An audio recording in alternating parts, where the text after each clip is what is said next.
And I love to use the example, it's a nuclear Navy example of Admiral Rickover, the founder of the nuclear Navy, to say there's nothing soft and light and sweet about him, but he was all about driving change because he chose to create a nuclear powered submarine and then a nuclear powered fleet.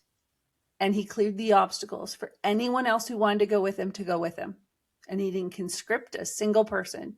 You volunteered to go above and beyond and challenge yourself even past the expectations he gave you in order to be part of that program. And so that's really a key misconception when people first maybe read about or hear about driving people versus driving change. They think there's this, real world of driving people and then the light, lovely world of driving change. And driving change is energetic. It does have light and life to it, but it's been used to do some very difficult things. That's I hear another you. piece that I just love about it.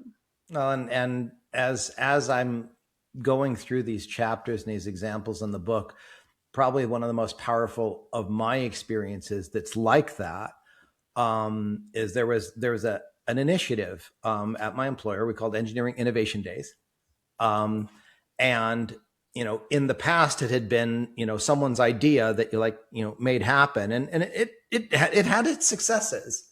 And then the folks that preceded me being involved in it took it to a whole other level, with like real prizes and lots more attention and larger scope event.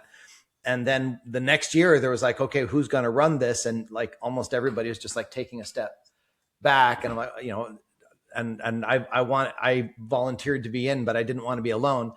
But what happened in the result of that is that the technology group ended up partnering with the Women in Engineering Resource Group. Yeah. Their officers joined in, but it was all basically like, hey, this is an opportunity to make a difference. And so there was no demand, no drive, no, this must happen. It was all like inspired for this is something that we believe would make a difference. And then it became and it became a really big thing.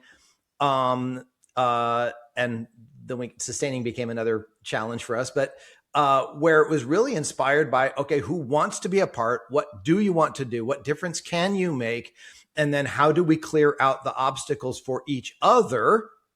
Yep. Because it ended up being an organizational thing. And then how do we clear the obstacles for the participants that want to be in this, that are doing this above and beyond their job? And so, I was pretty much replaying that whole experience, which was several years of my life, on top of your thing. And I'm like, yeah, it's like this one of the reasons why I'm on fire about this as a concept, because I have a lived experience of it too. I love it. That's a fantastic story. And now that you have the words to describe that driving people versus driving change shift and that story of how much energy it unleashed, that's what helps it scale. Because have you run into this situation where folks are like, well, must be nice to have been there, but I can't do that. That's part of where these books and this company came out of. It works, but if you don't have the way to teach people how to do it, and again, go back to the engineering thing, right? Stress and strain and forces and the challenges have all been present. But what engineering does is help us understand how to name them, describe them, and direct them to our purposes. And that's just what I've tried to do by adding this vocabulary into the conversation. Is good people are doing amazing things, but they need a way to describe it. So it's not just, oh, that's just what Robert does, but the rest of us can't. No, Robert's driving change and you can too.